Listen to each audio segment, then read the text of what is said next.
buenos días.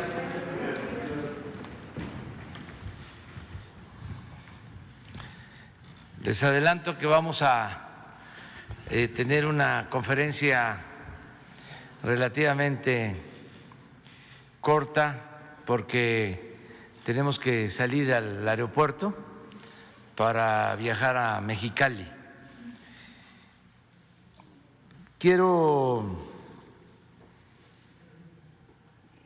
agradecer mucho a los legisladores, en este caso a los senadores, porque se aprobó la iniciativa que enviamos de quitar el fuero presidencial. Esto es un hecho verdaderamente histórico. No se podía juzgar al presidente en funciones solo por cualquier delito, solo por traición a la patria. Y esto significaba un fuero. Ahora, con esta iniciativa, con esta reforma a la Constitución, se va a poder juzgar al presidente por cualquier delito como a cualquier ciudadano. Se termina el fuero. Esto se estableció, lo del fuero presidencial, en la Constitución de 1857. Se mantuvo en la Constitución de 1917 y es hasta ahora que se quita el fuero presidencial. Estamos hablando de cerca de 150 años de mantener este fuero, este privilegio para el presidente. Esto es un gran avance. Como ya se aprobó en las dos cámaras, ya solo falta que se apruebe en la mitad más uno de las legislaturas locales. Es decir, en 17 congresos locales. Y no va a haber ningún problema, ya creo que van a iniciar estos procesos legislativos y antes de que termine el año ya entre en vigor esta reforma constitucional. Vamos el día de hoy también a dar otra muy buena noticia porque se van a suscribir dos decretos, uno para ampliar los apoyos fiscales en la frontera norte, a lo largo de los 3.180 kilómetros de frontera con Estados Unidos. Este programa de apoyo lo iniciamos en el 2019, al principio del gobierno, ha dado muy buenos resultados y se amplía. ¿Cuáles son los beneficios? Se reduce el impuesto sobre la renta al 20%, se reduce el IVA a la mitad, al 8%, se homologan los precios de los combustibles, la gasolina en estados como Chihuahua, como Coahuila, cuesta 4 hasta 5 pesos menos que lo que cuesta en el resto del país. También se logró que el salario mínimo en la frontera se incrementara al doble en beneficio de los trabajadores. Entonces, vamos a ampliar la vigencia de este decreto porque estaba firmado para 2 años, se amplía hasta finales de 2024. Se amplía para que tenga vigencia hasta el final de nuestro gobierno, si así lo dispone el pueblo. Y el otro anuncio muy importante es que en un trato parecido se aplica esta medida en la frontera sur de nuestro país, para beneficio de las ciudades, de los municipios fronterizos de Chiapas, de Tabasco, de Campeche y de Quintana Roo. Van a tener el mismo apoyo. Y hay algo muy importante que yo estoy seguro les va a dar mucho gusto al pueblo de Quintana Roo y en particular a los que viven en Chetumal y creo que a los pobladores del sureste en general.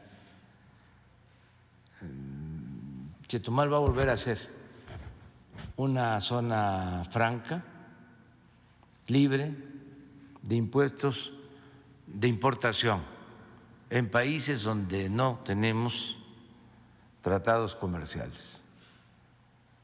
Es decir, no se va a cobrar impuesto por la importación.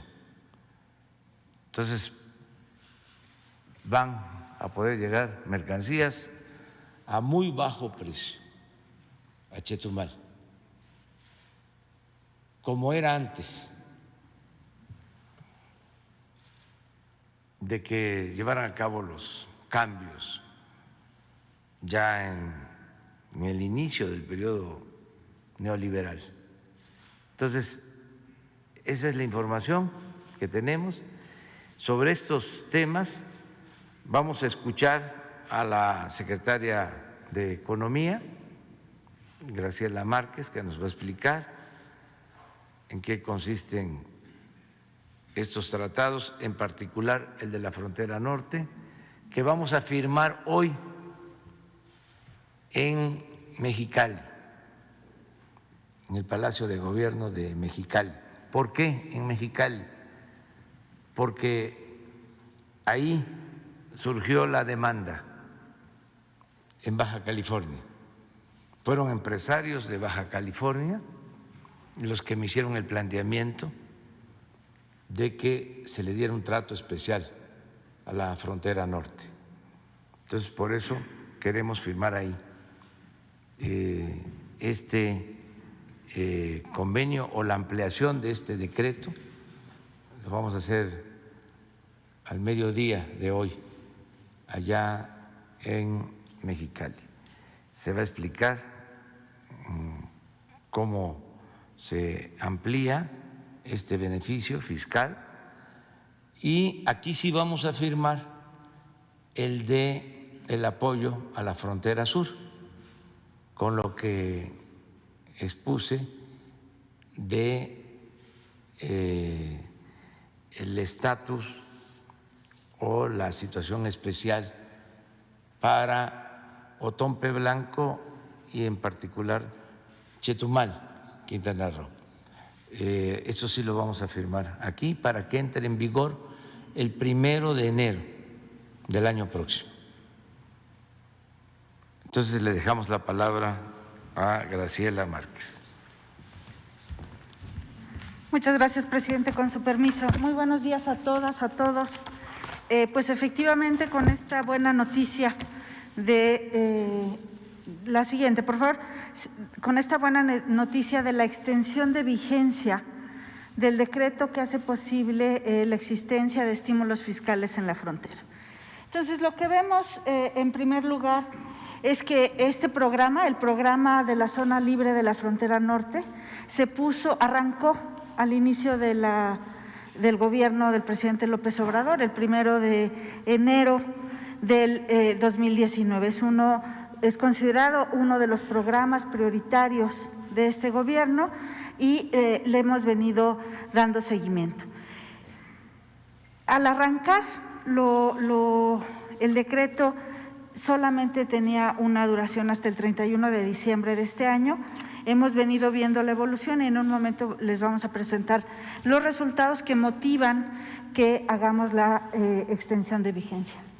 Entonces, es un programa, como ya indicaba el presidente y como hemos señalado en distintas instancias, es una reducción de la tasa del impuesto sobre la renta del 30 al 20%, una reducción de la tasa del IVA del 16 al 8%, un aumento, y esto es muy importante, un aumento del salario mínimo del 100% el primer año, con la finalidad de recuperar la capacidad adquisitiva del salario, de tal suerte que el salario aumenta en ese primer año de 88.36 a 176.72 pesos. También incluye un estímulo en el IEPS a gasolinas, de manera que las gasolinas empiezan a cerrar la brecha entre su precio en México y su precio en Estados Unidos. Adelante. Perdón, la anterior, disculpe. Y bueno, todos estos estímulos fiscales y beneficios que incluyen no solamente reducciones en las tasas impositivas, sino también beneficios directos para los trabajadores. Vean que es un programa integral en el sentido que los beneficios van a las empresas, a los consumidores, a los trabajadores y a la población en general en tanto consumidora. Adelante, por favor. ¿Cuáles son los resultados que hemos visto en estos 2 años? Una menor inflación, que este es un resultado muy significativo, porque por años se insistió que el salario mínimo no podía aumentar porque eso iba a generar inflación. Lo que hemos demostrado en Frontera Norte es que un aumento al doble del salario mínimo no presionó los precios al alza y, lo que es más, tuvo una menor inflación que el resto del país. Hubo más comercio al por menor, es decir, la baja en las tasas del IVA generó un aumento en la demanda local y que además nuestros vecinos del norte estuvieran incentivados a cruzar la frontera y hacer sus compras en México. Un aumento no solamente del salario mínimo, sino un aumento del salario promedio y una disminución en los precios de la gasolina. Y como dice el presidente de la República, cuando le hemos acompañado en las giras, uno puede ir viendo en las gasolinerías pues precios más bajos de lo que observa en el resto del país. Adelante, por favor. Dado estos resultados, pues vamos a hoy a mediodía se va a firmar el decreto, el presidente va a firmar el decreto que extienda la vigencia de estos estímulos fiscales hasta el 31 de diciembre del 2024. Esto también es muy útil porque les da certidumbre a las inversiones. Los industriales pueden saber que en los próximos 4 años van a tener estas mismas condiciones y eso va a seguir siendo un factor de atracción de inversión. Entonces viene una reducción del IVA en las mismas condiciones del 16 al 8, adelante, del ISR, el impuesto sobre la renta, del 30 al 20%, adelante, y continuará el estímulo a gasolinas para que los energéticos sigan siendo menores a los del resto del país. Pues muchas gracias. Esta es la información que tenemos respecto al programa de la zona libre de la frontera norte. Muchas gracias.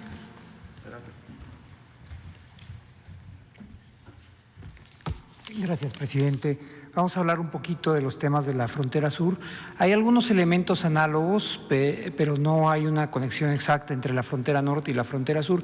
En el caso de la frontera norte, sobre todo, se estaba reconociendo que en las ciudades gemelas entre Estados Unidos y México, como pueden ser Tijuana y San Diego, Ciudad Juárez y El Paso, o Matamoros y Bronzeville, hay una economía regional que cruza las líneas nacionales y que tenía que haber condiciones similares. En el caso de la frontera sur, ese parece ser el caso, la misma racionalidad en el caso de Chetumal, pero ese es ligeramente distinto en el caso de los otros municipios. Tenemos 23 municipios en la frontera sur y la motivación principal radica en la diferencia entre las condiciones que existen entre el sur del país y el resto del país. Por ejemplo, si vemos por caso de pobreza extrema, lo que van a ver es que mientras el país, de acuerdo a las cifras del Coneval, hay una pobreza de alrededor del 43.7, en la frontera sur prácticamente 2 de cada 3 mexicanos viven en una situación de pobreza. Y lo mismo pasa cuando vemos las cifras de pobreza extrema, donde prácticamente el 25% de la población en el sur se encuentra en una situación de pobreza extrema. Entonces, lo que pensamos es que tenía que haber algún mecanismo que facilitara, ayudara a detonar la actividad económica en ello, que fuera complementaria de los programas y de las inversiones que el propio gobierno ya está haciendo en la zona de la península, como puede ser el Transísmico, el Tren Maya, etcétera. Estas condiciones también, si las vemos a través de otras variables, son muy similares. Existe, si pasamos a la siguiente, existe un indicador que las Naciones Unidas llama el Índice de Desarrollo Humano, que se puede calcular exactamente a nivel de municipio. Y si vemos nosotros en estos indicadores, podrán ustedes notar que para el caso de México, cuando comparamos la frontera sur con el resto del país, este indicador es considerablemente más bajo. Este indicador se mueve entre 0 y 1 y tiene 3 variables: el ingreso, la salud y la educación. Medido por ingreso per cápita, que es como lo miden las Naciones Unidas, el ingreso per cápita anual de alguien que vive en la frontera sur en México son alrededor de 20,364 pesos, mientras que el resto del país son 32,473 pesos. Es decir, en el resto del país el ciudadano promedio gana un 50% más que en la frontera sur. Así es que estos elementos, el conjunto de las condiciones socioeconómicas más las necesidades históricas y la vocación de Otompe Blanco, fueron lo que nos llevaron a reflexionar que teníamos que dar un tratamiento similar entre la frontera norte y la frontera sur. Ahora, es un poquito más complejo en la frontera sur que en la frontera norte, porque tenemos 2 países vis a vis solamente 2 países, Guatemala y Venezuela, vis a vis en la frontera norte, donde solamente tenemos un país, Estados Unidos. Entonces, eso nos hace que tengamos un tratamiento ligeramente distinto al procesar los estímulos en la frontera norte. Entonces, voy a hacer referencia muy particular al caso de Chetumal después. Entonces, primero voy a hacer referencia a todos los municipios que están en la frontera sur, excepto Chetumal, y cómo los vamos a tratar. Son los que se encuentran ahí pintados en color lila. Son 22 municipios que tienen frontera con Guatemala, cruzan, como el presidente señaló, 3 entidades: Chiapas, Tabasco y Campeche, y lo que estamos proponiendo, que estos sí es muy similar a lo de la frontera norte, es una reducción del IVA del 16 al 8%, una reducción del impuesto sobre la renta del 30 al 20% y un estímulo del IEPS a gasolinas para igualar los precios en la frontera. Los precios, al igual que lo que ocurría en la frontera norte, los precios del lado mexicano son distintos del lado guatemalteco y de hecho lo que encontramos es contrabando de gasolina de Guatemala a granel hacia México. El caso de Chetumal es diferente. Entonces, en el caso de Chetumal tenemos que dar un tratamiento distinto, inclusive porque históricamente tuvo un desarrollo, con características que lo hacían diferente. Hasta hace relativamente no mucho tiempo, Chetumal era una zona aislada del país, y entonces lo que ni siquiera se podía garantizar es que llegaran la provisión de bienes del país, y se buscó entonces en 1934 que hubiera una zona libre para que una parte importante del abasto de bienes llegara a través de Belice, dado que era muchísimo más complejo llevarlo del centro del país. Y este fue el estatus que mantuvo Chetumal entre 1934 y 1993. En el momento en que se firma el Tratado de Libre Comercio, esto dejó de operar.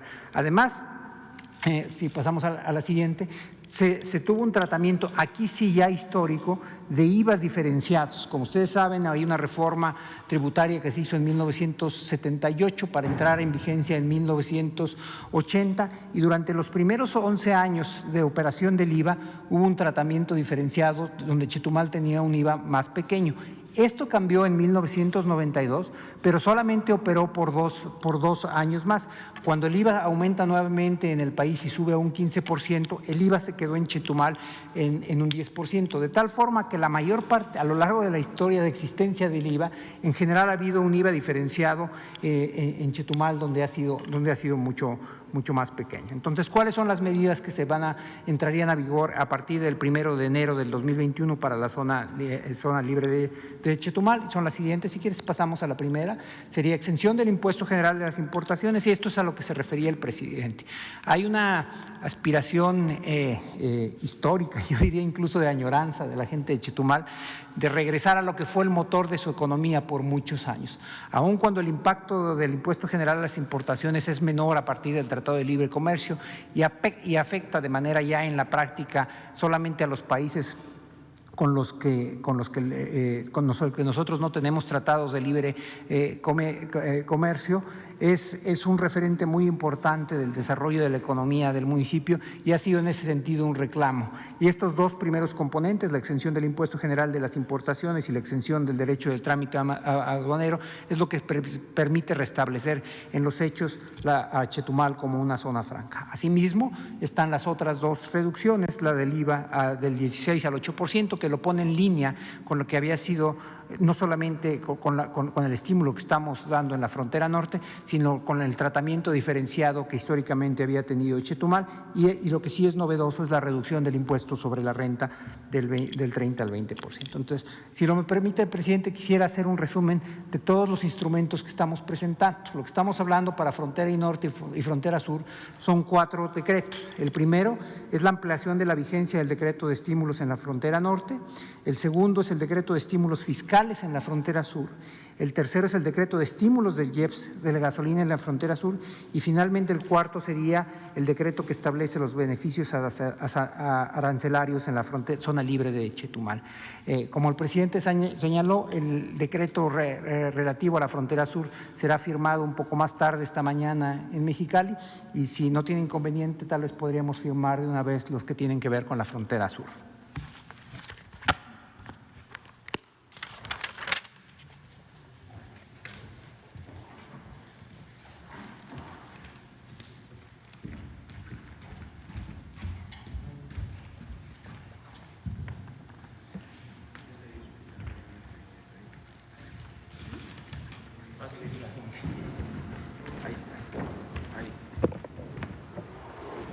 Vamos a invitar al presidente de la Concanaco que nos acompañe, José Manuel.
Alberto Morales, del periódico El Universal. Quiero preguntarle, ayer se dio a conocer que el Centro Nacional de Inteligencia mantiene pues un monitoreo, si puede llamarse así, de las actividades del frente que está en contra de usted y que está pidiendo que pues salga de la presidencia. Yo le quiero preguntar qué fue lo que pasó. Usted había prometido que este tipo de prácticas se iban a terminar y vemos que se están repitiendo todavía. Pues eso es lo que apareció en el Universal, pero no es cierto. Está el documento del Centro Nacional de Inteligencia. Sí, pero son recortes de periódicos. A nadie se espía en el gobierno, ya no es como antes. A ningún dirigente político, esa es la instrucción que he dado, ni al señor Lozano, ni a Aguilar Camín, ni a Krause, ni a Juan Francisco Ile Ortiz, ni al señor Junco, a ninguno de nuestros adversarios, a nadie. No llevamos a cabo esas acciones de espionaje que eran muy común en el viejo régimen. Entonces esa es mi respuesta. Usted no tendría ningún inconveniente que este archivo se dé a conocer completo, porque el Centro Nacional de Inteligencia solo pues proporcionó una parte y lo demás está atestado. Toda la información. El argumento es que si lo da a conocer completo se está afectando la seguridad nacional. No, no se afecta en nada. La vida pública tiene que ser cada vez más pública y la transparencia es una regla de oro de la democracia. O sea, no tenemos ningún interés. Ya sabemos qué hace el Universal. Les voy a contar una anécdota.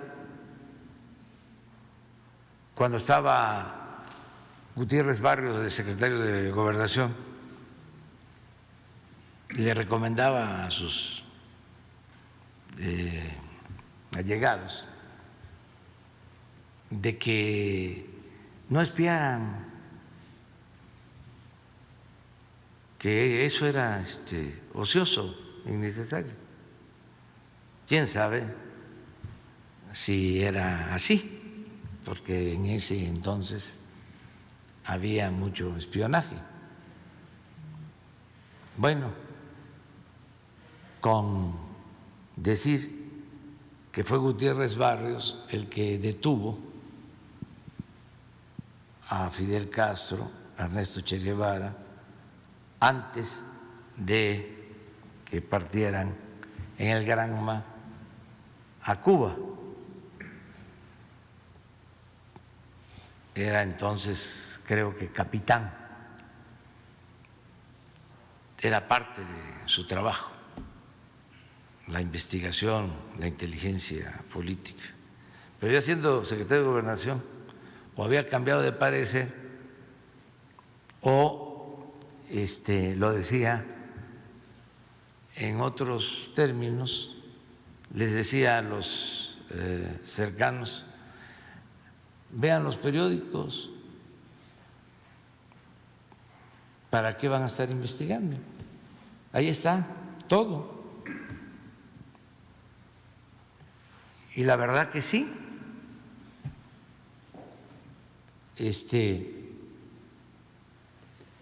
Los periódicos dan información sobre nosotros todo el tiempo. Y a lo que se refiere, pues son recortes de periódicos. Eso es lo que me informaron. Pero si hay más información, que debe ser la que publique el Universal, seguramente, pues que se entregue. Nosotros no somos iguales, no hacemos espionaje. ya no existe el CISEN, ahora lo que se hace es que en el nuevo organismo de inteligencia, que no de espionaje, se le da protección a la gente, se previene de atentados, de los llamados levantones, secuestros que lleva a cabo la delincuencia organizada. Pero se garantizan las libertades, cualquiera puede con toda libertad manifestarse, se garantiza el derecho a disentir, no hay escucha de teléfonos, no se persigue a nadie, es otra cosa. Presidente, ¿usted tenía conocimiento de que el Centro Nacional de Inteligencia realizaba este tipo de monitoreo o vigilancia a sus adversarios? No, porque no se lleva a cabo. Gracias, presidente.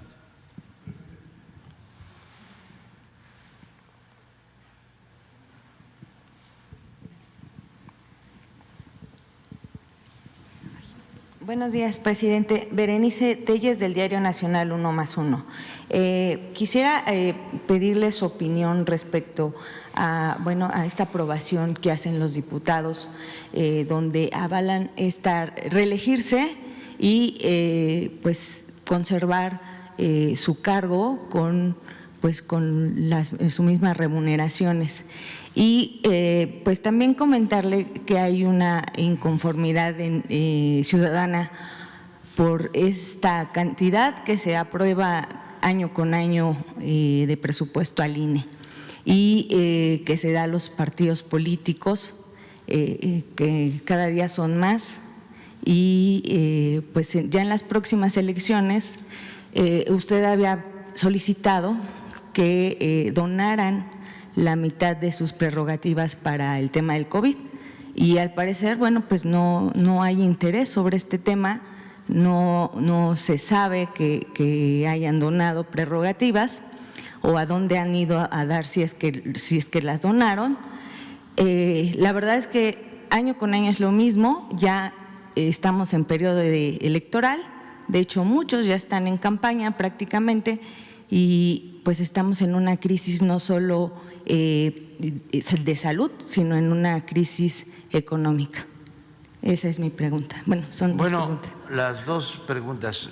Primero, que se conozca que durante el periodo neoliberal, es decir, en los gobiernos anteriores, se hicieron cambios a la Constitución para permitir la reelección de diputados. Está en la Constitución. Entonces, eso está, vamos a decir, permitido, lo promovieron los de los gobiernos anteriores. Nosotros siempre nos hemos opuesto a eso, pero ya está en la Constitución. Nada más aclarar que no fue una reforma que nosotros propusimos. Eso ya venía de tiempo atrás, porque estas cosas no se informan, de esto no se ocupa la prensa conservadora, porque ellos fueron los que o promovieron o guardaron silencio cuando se hicieron estas reformas. Acerca de lo segundo, hemos venido insistiendo de que devuelvan el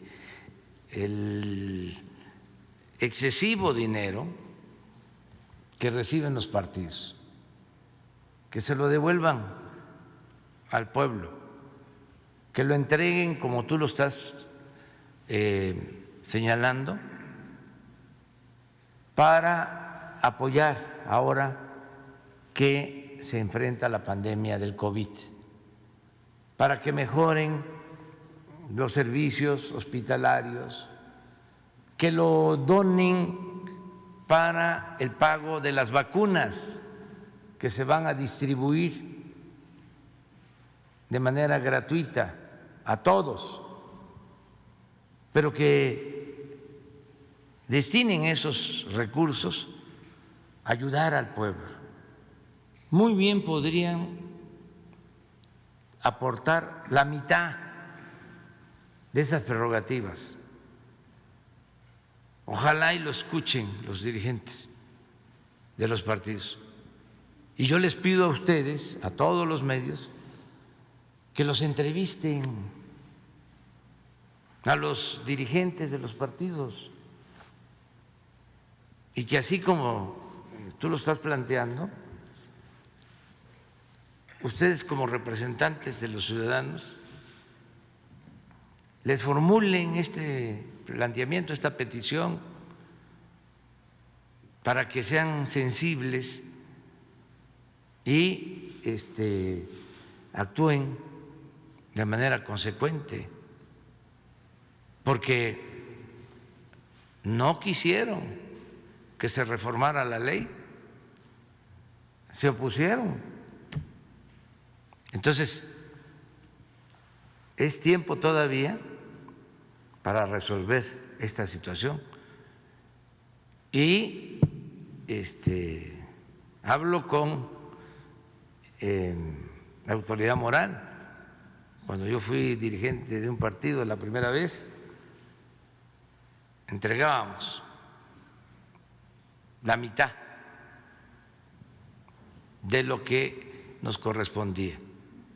Nosotros fuimos los que iniciamos la entrega de los libros gratuitos de secundaria, porque antes los padres de familia tenían que comprar los libros de secundaria. Entonces nos dieron dinero que consideramos excesivo en ese entonces y decidimos utilizar ese dinero, entre otras cosas, para entregar gratuitamente los libros de secundaria en un número importante de municipios.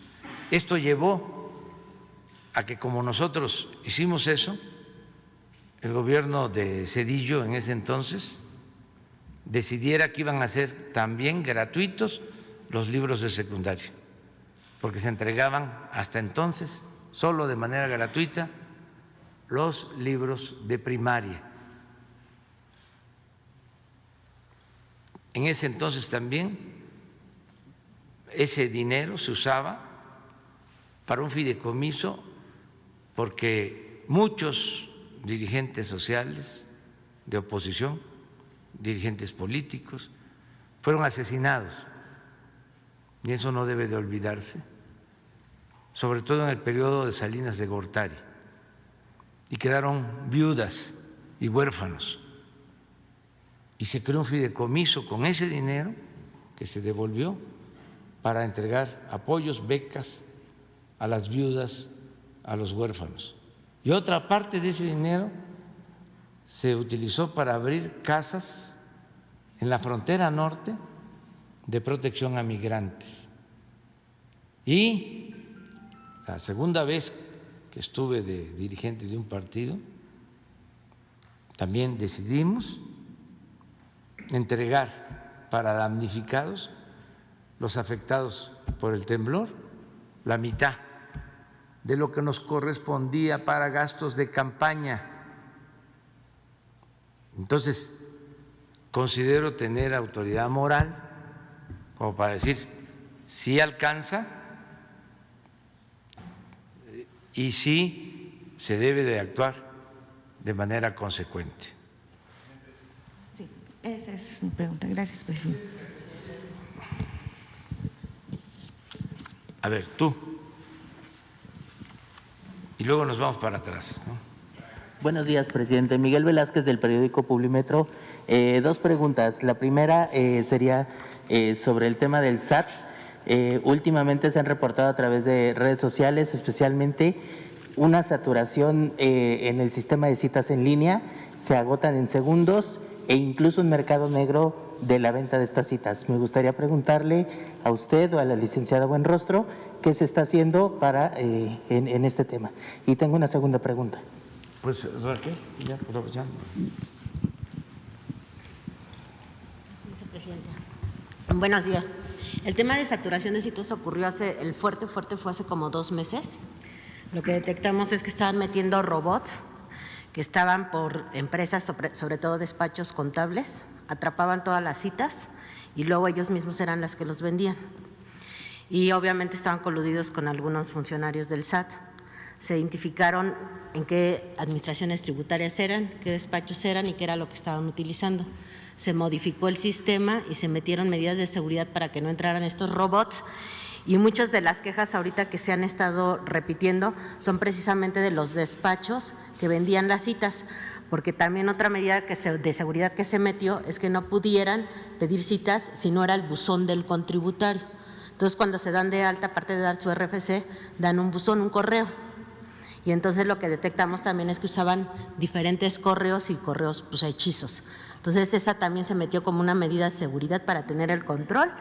Básicamente, el robo de citas, digamos, o la venta de citas estaba sobre todo en Jalisco y en Nuevo León, y ahorita se disminuyó. Y el otro efecto más bien que se está haciendo ahorita es, se cambió un contrato del call center, y a lo mejor también puede ser por eso que está viendo lo de las llamadas.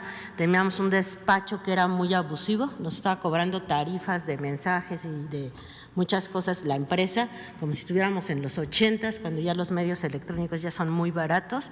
Entonces, se terminó el contrato, no lo renovamos y hemos detectado que muy probablemente esta empresa u otra, porque han estado bloqueando los números de teléfono, porque tenemos identificado un par de conmutadores que son los que saturan las llamadas telefónicas. Entonces, estamos ahorita haciendo un proceso tecnológico para ver cómo desactivamos estos conmutadores donde estamos recibiendo las llamadas.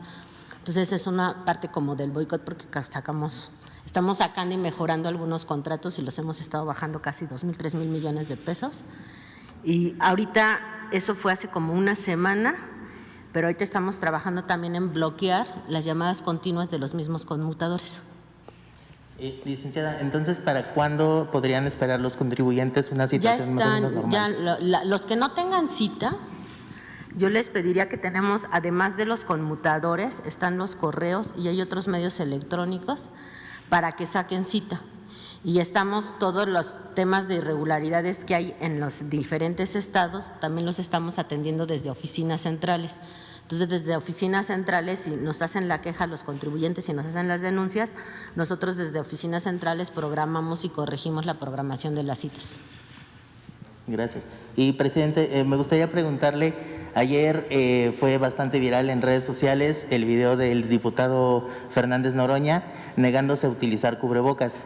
Este video, mientras el diputado decía que no quería utilizar el cubrebocas, los consejeros del INE mencionaban que se sentían en riesgo porque el diputado no utilizaba cubrebocas. Este video es un ejemplo de dos corrientes que existen, las personas y dos derechos al final del día, el de la integridad física, en donde las personas pueden decidir si vacunarse o no, si usar cubrebocas o no, y también pues el derecho que tiene toda la población a la salud. Me gustaría preguntarle cómo se podría resolver este tema y si no teme que de pronto, después de esta situación, llegue a casos de que, por ejemplo, los esfuerzos que está haciendo el Gobierno de México para lograr conseguir las vacunas, pues al final del día la población o parte de la población decida no utilizar esa vacuna y pues esos esfuerzos se vayan por la borda, básicamente. Mire, lo más importante es la libertad. Entonces, la gente tiene que decidir libremente y tenerle confianza a los mexicanos porque siempre actúan con sabiduría. El pueblo es sabio. Esto choca mucho con la mentalidad conservadora, que están más acostumbrados a las imposiciones. Nosotros somos más partidarios de la libertad y de la democracia. No creemos en el autoritarismo, en imponer nada. Por eso insistimos mucho en la frase de Juárez: nada por la fuerza, todo por la razón y el derecho. Entonces, yo estoy seguro que si tenemos como se está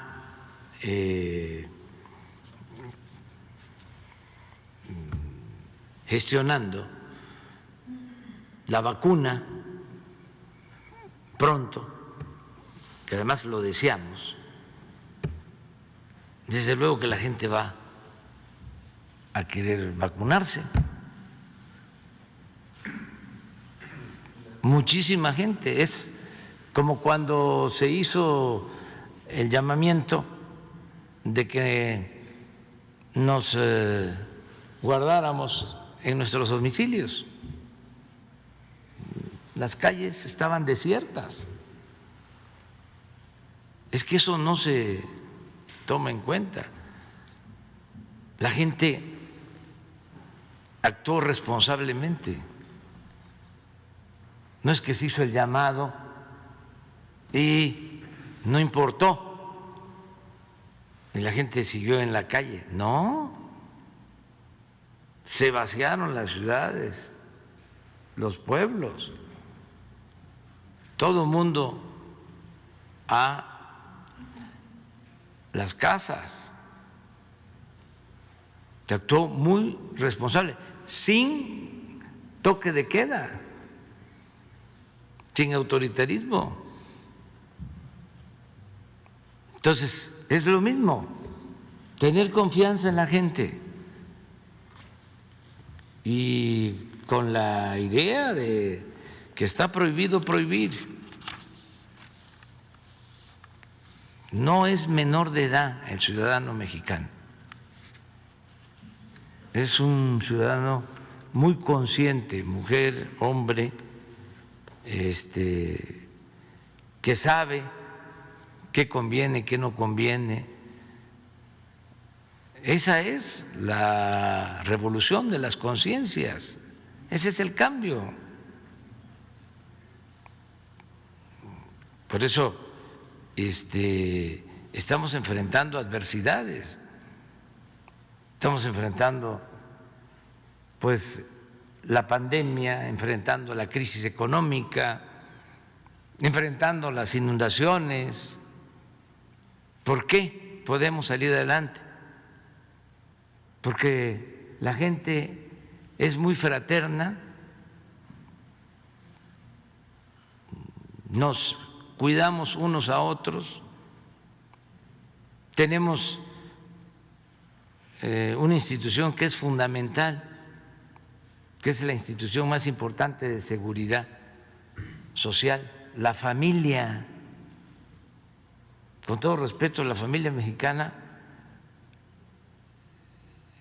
es más fraterna, unida que en otras partes del mundo.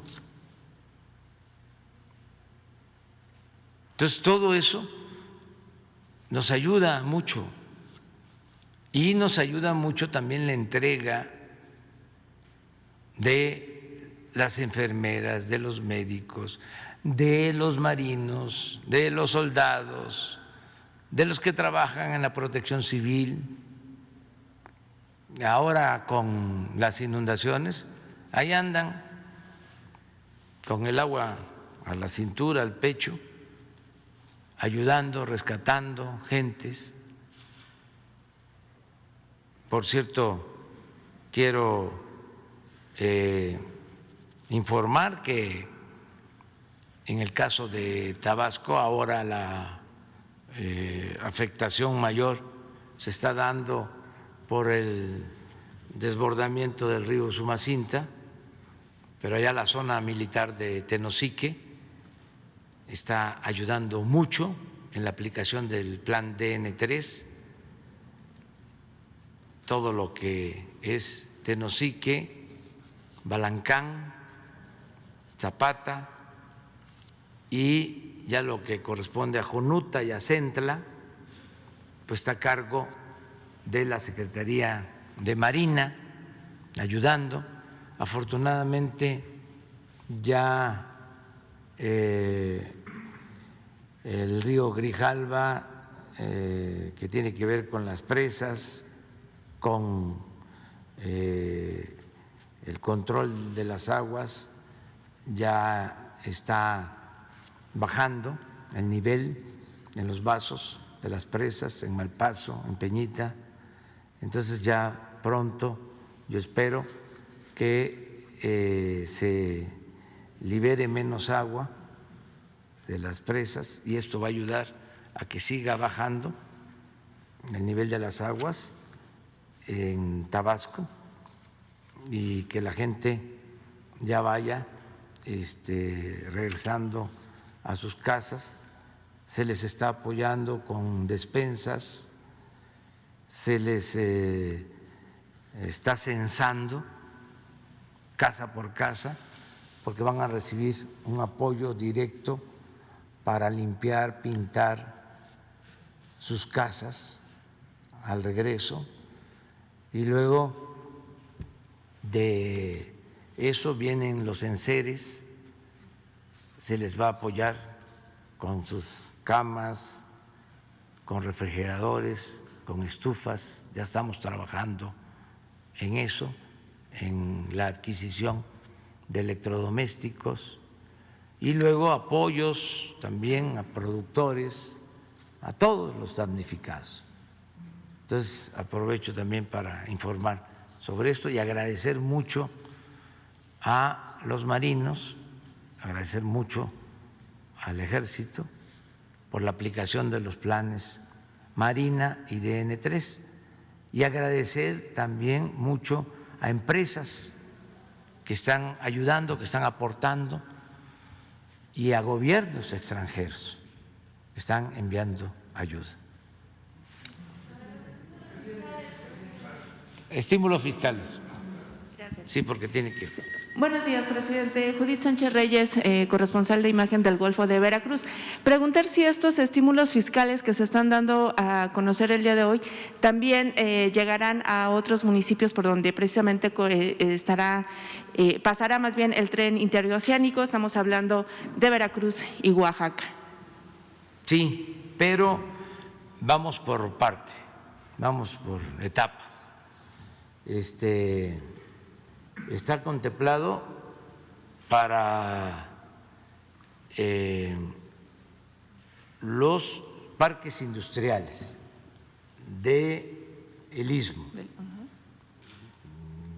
Cuando se tengan los parques industriales, se delimiten las áreas donde van a estar las empresas con el propósito de que haya empleos.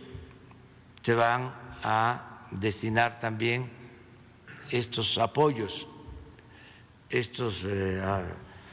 apoyos fiscales, tanto en la parte de Oaxaca como en la parte de Veracruz. Pero vamos primero con la frontera sur, ya está la frontera norte, frontera sur, Chetumal en una situación especial, porque ahí va a ser zona libre.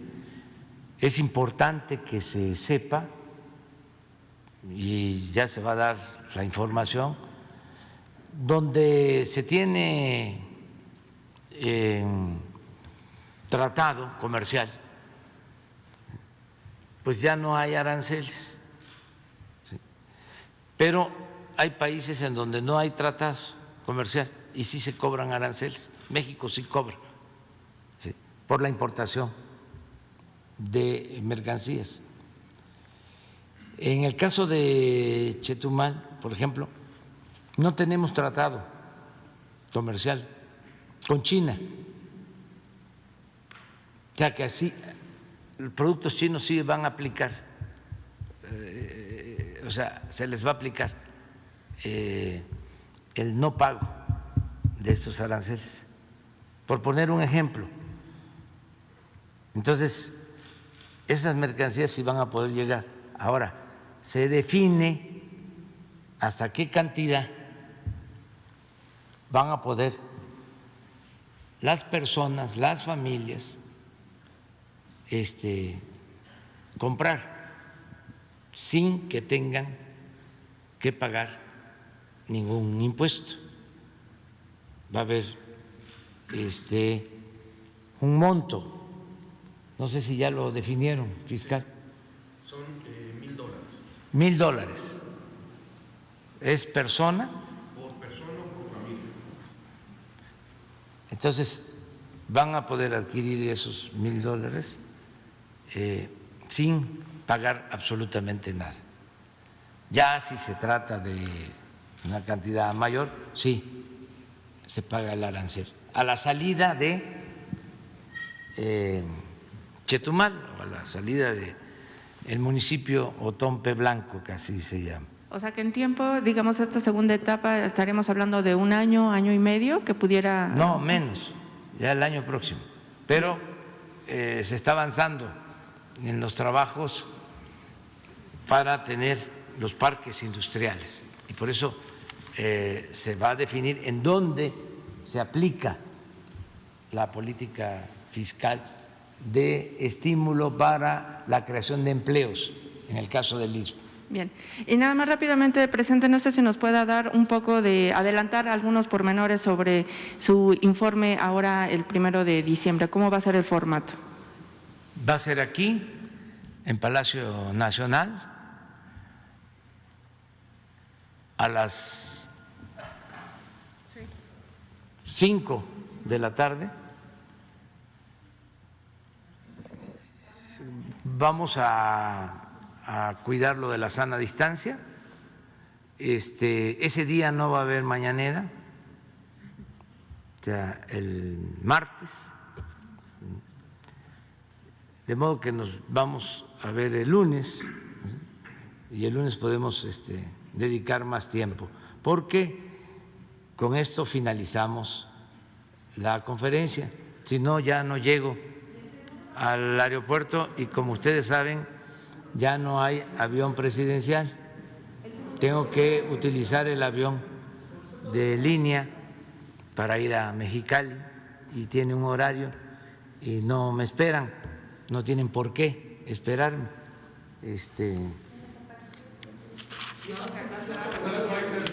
Entonces nos vemos mañana, si les parece. Perdón, el lunes. Y no, nos vemos hoy porque seguramente compañeros de ustedes van a ir a la gira, como siempre lo hacen. ¿Sí?